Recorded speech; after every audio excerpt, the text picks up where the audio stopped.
Feet की हनुमान जी की इस मूर्ति को आपने फिल्मों में देखा होगा, सीरियल्स में देखा होगा, क्योंकि ये पहचान बन चुकी है मध्य दिल्ली के करोल बाग की। करोल बाग विधानसभा पहुंचा है हमारा काफिला और बैटल ऑफ दिल्ली में हम आपको इसी विधानसभा की क्या है हकीकत, क्या है ज़मीनी सच्चाई, ये दिखाने के लिए पहुंचे हैं। इस विधानसभा को अगर हम समझना चाहें तो ये सुरक्षित विधानसभा है, यानी कि इसमें आरक्षित जो एससी सीट है, जो दिल्ली की 12, उनमें से एक सीट करोल बाग की है। इस सीट पर 1993 में जब पहली बार चुनाव हुआ तो फिर बीजेपी का परचम लहराया और उसके बाद एक बार छोड़कर कांग्रेस इस सीट पर ज़्यादा अपना असर नहीं दिखा पाई। 3 बार से जो बीजेपी के जो विधायक थे वो जीते, उसके बाद लगातार इस सीट पर कांग्रेस के एक बार जीतने के बाद आम आदमी पार्टी का ही कब्जा रहा है। यहाँ से जो पिछली बार चुनाव लड़े थे बीजेपी की तरफ से, वो अब सांसद बन चुके हैं, यानी योगेंद्र चंदोलिया। और अब बीजेपी, आम आदमी पार्टी और कांग्रेस इस सीट पर कितनी मजबूत है, कौन पार्टी कितनी कमज़ोर है, ये जानने के लिए हम ज़मीन पर उतरे हैं, क्योंकि 2 लाख के करीब जो मतदाता हैं इस सीट पर अपने विधायक की किस्मत का फैसला करते हैं।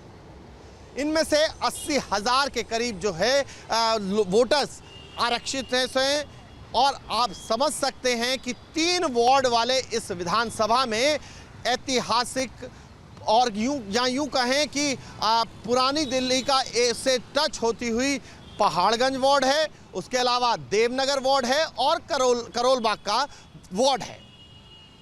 अभी तक निगम चुनाव में भी जो है वो बीजेपी का दबदबा बरकरार रहा, शुरू में बीजेपी का दबदबा बरकरार रहा, लेकिन अब जब विधानसभा 2025 का बिगुल फूंका जा चुका है तो फिर किसकी होगी जीत और किसको मिलेगी हार। सुबह सुबह का वक्त है तो ऐसे में ठंड में अगर गरम गरम चाय की चुस्की हो जाए तो फिर कहना ही क्या। और वहाँ अगर चाय की दुकान पर, जो कि धनीराम भाई की है, अगर आपको ऑटो वाले भाई मिल जाएं जिनसे दिल्ली की राजनीति में एक बड़ी बदलाव आता रहा है, तो फिर मज़ा और दोगुना हो जाता है। सबसे पहले धनीराम भाई से बात कर लेते हैं। धनी भाई, वोट एज ए वोटर के नाते क्या मुद्दे आपके होने वाले हैं?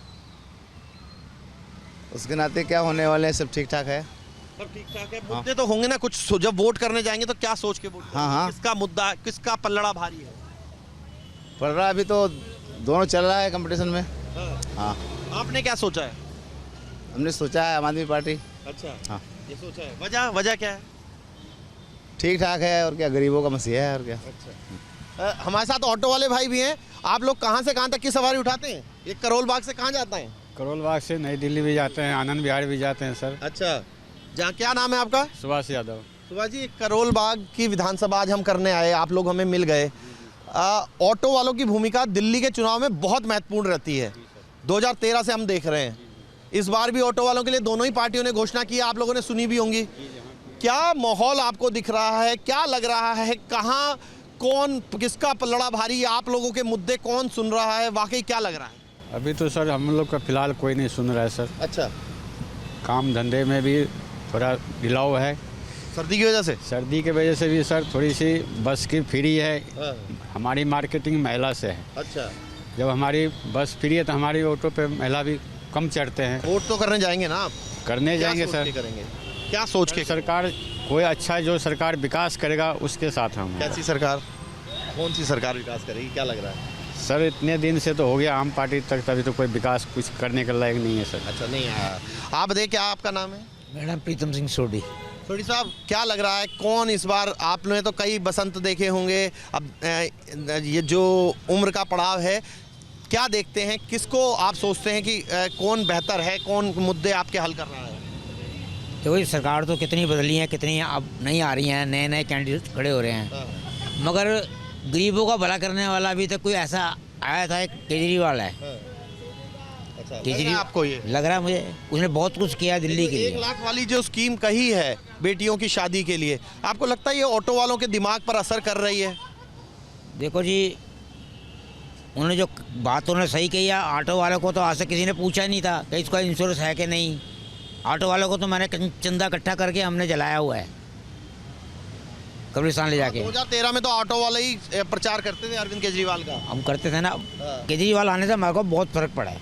अच्छा, बीजेपी की बात नहीं मान रहे अभी आप लोग? नहीं, बीजेपी अपनी जगह, देखो उसका जो वो पीएम वाला काम अलग है। अच्छा, लोकसभा के लिए। हाँ, ये सीएम का काम अलग है। किसका पलड़ा भारी नजर आ रहा है फिर भी? अगर क्योंकि देखिए, आपसे पूछने का मतलब ये है क्योंकि आप तो अपनी बात तो रखते ही हैं, सवारी की भी कान में सुन के रखते हैं कि क्या कह रही है सवारी। सवारी तो देखती है, जो उनका अपना फायदा नजर आता है वही भागते हैं। अच्छा, तो आप किसकी तरफ जा रहे हैं? हमारे को तो महंगाई जो कम करे, महंगाई देखो ना आप। आज सब्जी लेने जाओ 550 रुपये लग के ले जाओ, कुछ भी नहीं आता। ये दिक्कत है। हाँ, महंगाई पे डालो ना, वादों को क्या करना। कि क्या माहौल आपको नजर आ रहा है चुनाव में इस बार? क्या लग रहा है कि कौन जो है अपनी इस बार बाजी मार जाएगा? बाजी कोई नहीं मारेगा, खिचड़ी बनेगी लग रहा है। खिचड़ी बनेगी? हाँ जी। वजह उसकी वजह है जो सबका अपना अपना मुद्दा है। सारी सरकारें ठीक ही हैं, ऐसी बात नहीं है। यानी आपको कांग्रेस में भी दम नजर आ रहा है? हाँ, ले जाएगी, वो भी से ले जाएगी, 2-4 सीटें वो भी ले जाएंगे। अच्छा। ऐसी बात नहीं है। तो ये स्थिति है।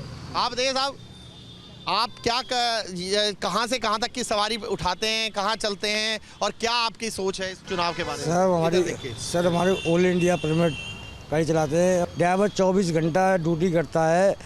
गवर्नमेंट ने, ऑनर ने, किसी ने अभी तक वो नहीं सोचा। वोट किस चीज़ को सोच? वोट तो सर ये है कि जो आदमी विकास ड्राइवरों को करेगा, विकास का है। ड्राइवर सबसे ऑल इंडिया में सबसे कितना पे आप जानते हो कितने ड्राइवर है? ड्राइवरों के ऊपर सरकार चल रही है। जो विकास ड्राइवर को करेगा उसको वोट मिलेगी।